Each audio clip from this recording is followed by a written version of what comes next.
मनमोहन शर्मा एक ऐसे व्यक्ति से आज मैं आपका परिचय करा रही हूँ जो निरंतर एक साधना का विषय बन गया है। एक आध्यात्मिक साधना से लेकर पत्रकारिता की क्षेत्र में आना और फिर उसमें प्रकाशन को संभालना और ऐसे ऐसे नए कवियों को, ऐसे ऐसे नए लेखकों को अनायास ही उन्होंने पैदा कर दिया।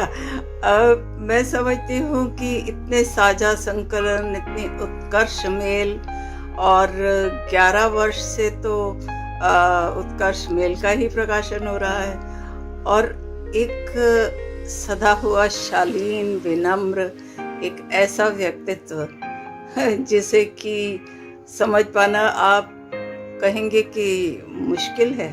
नहीं, उनका मौन, उनकी सादगी, उनकी सदाचार की वृत्ति और उनका श्याम खाटू की पत्रिका से जब जुड़ना, वो सब मैंने देखा। और फिर उत्कर्ष मेल के लिए मैंने सरोजिनी प्रीतम कहिन अपनी हंसिकाओं का मेरा एक रिकॉर्ड था और सच कहूँ तो आज तक 2 लाख से अधिक हंसिकाएँ प्रकाशित हो चुकी हैं और इनके अनेक स्तंभ, और वो सब देखकर इन्होंने भी मेरा एक स्तंभ आरंभ किया। और जब उन्होंने उसमें छटनी की कि हमें इतनी इतनी पंक्तियों की और इतनी मतलब आम जनता है, तो मैंने भी वही।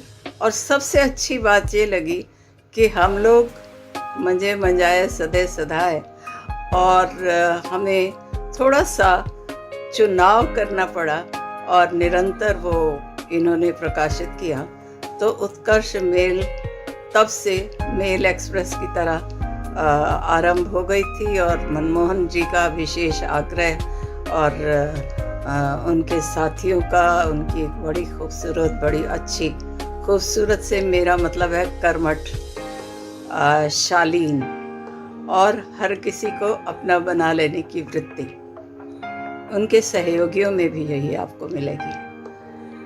मनमोहन शर्मा से मेरा परिचय जब हुआ था तो मैं स्वयं कुछ आनाकानी कर रही थी, लेकिन क्योंकि धर्मजो और साप्ताहिक हिंदुस्तान और कादम्बनी के 30 वर्ष तक लगातार स्तंभ लिखने के बाद एक आँख का कांटा टाइम्स ऑफ इंडिया के सांध्य टाइम्स में भी बहुत मशहूर हुआ था। और जिस समय उत्कर्ष मेल के पाठकों की मैंने प्रतिक्रियाएं देखी, तो सच कहूँ तो पाठकों की भी मंजी मंजाई प्रतिक्रियाएं उनके उत्कर्ष को ज़रूर दर्शाती हैं। और हमें एकदम ध्यान आता है कि ये सब पहले लोगों को बातें समझ नहीं आती थी, और मैं तो प्रायः कहती हूँ कि समझ आए तो ठीक, नहीं तो मैं अपनी बात बदल दिया करती हूँ। तो लेकिन यहाँ पर एक एक पर इतनी अच्छी प्रतिक्रिया, तो ये सब मनमोहन शर्मा जी के मैं तो कहती हूँ उनके कठिन परिश्रम का भी कमाल है कि उन्होंने ऐसे ऐसे लेखक जिन्हें कभी मंच नहीं मिला, जिन्हें कभी प्रकाशन का अवसर नहीं मिला, उन सबको चुन लिया और इतनी किताबों के ढेर।